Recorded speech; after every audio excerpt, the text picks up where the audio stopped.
Hello, everybody. Thanks for stopping in. Today, we're going to do a cold case of a little girl by the name of Bianca Labron.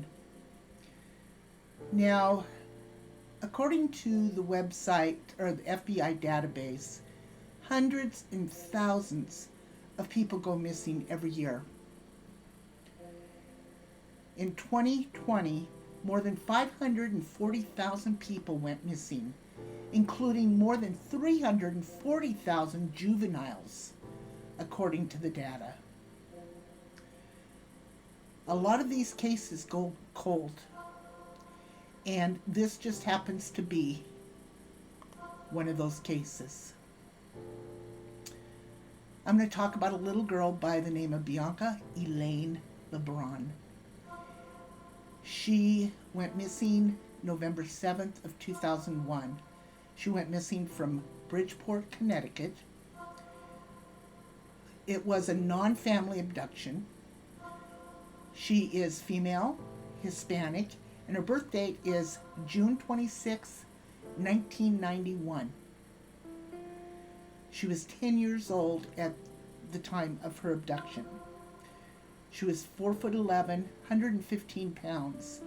And at the time of her abduction, she was wearing a green, beige, and brown camouflage shirt, beige pants, black boots, and a dark blue jean denim jacket. Her characteristics are brown hair, hazel eyes, and she had a birthmark on her forehead. So let me tell you a little bit about what happened to little Bianca that day. She's a little fifth grader. She decided she was going to go to school just like she did. She loved school. She went to the Elias House School in her hometown of Bridgeport.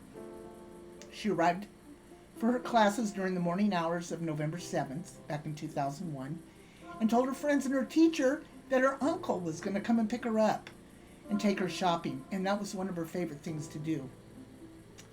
Now, she invited all her friends to come along, but they all declined to do so. And so witnesses told authorities that Bianca got into a vehicle at around 8:30 a.m. before classes even began. The vehicle was an older model, two-tone brown and tan van with tinted windows.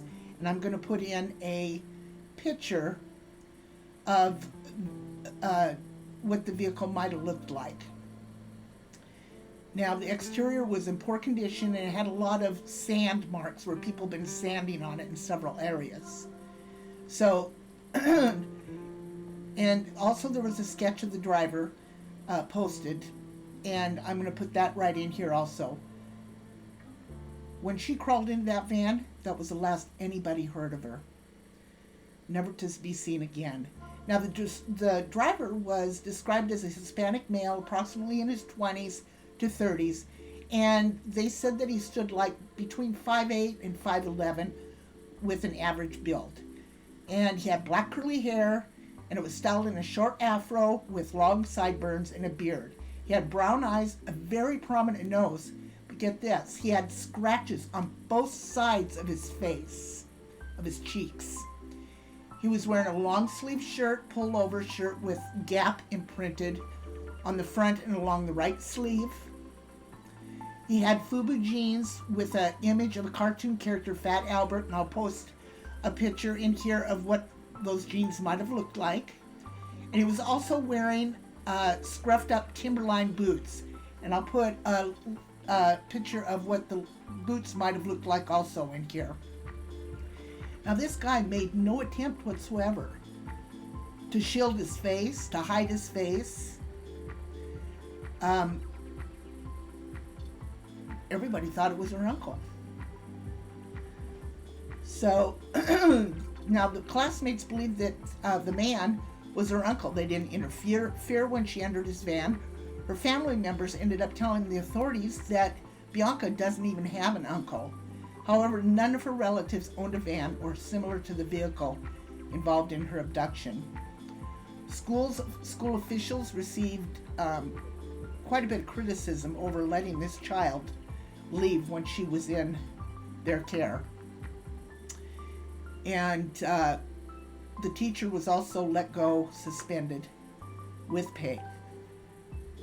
But the teacher who heard Bianca's statements about the plans with her uncle, um, he didn't even think twice about it. He believed that that was her uncle. Bianca's mother believes that she's still alive, but they did have to declare her legally dead so that she could bring a wrongful death lawsuit against the school. Now, Bianca resided with her mother and her stepfather in Bridgeport at the time of her disappearance, but Bianca's family moved. Eventually, they moved. Now, they noticed that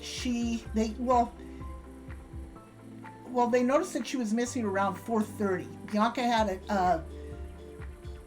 sometimes had a little thing where she would go to her, after school, she'd go to her family members' homes, or she'd go to her friend's house, and she had sometimes wouldn't call home and let them know where she was at. So when she didn't return at 8:30 that evening, that's when her mother called authorities, and then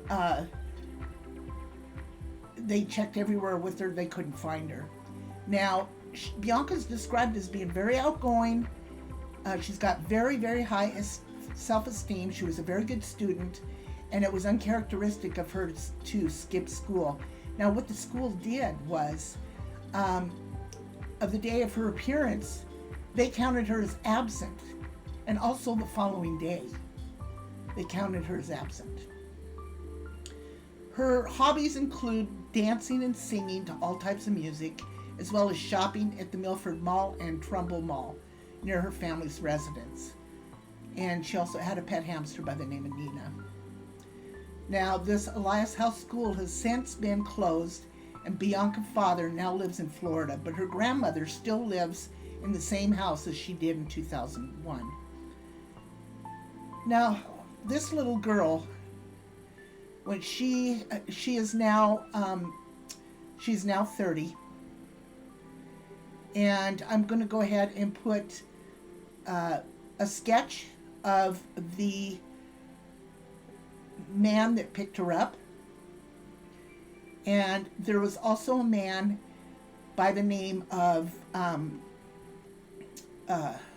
Jason that they thought looked like this picture that I'm going to be putting in here. This man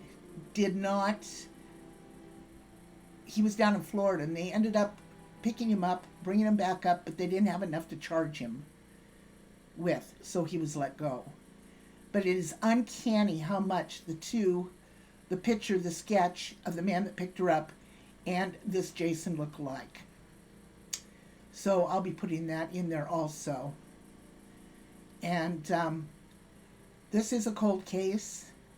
But folks, if you have seen anything or heard of anything back in the day or even now,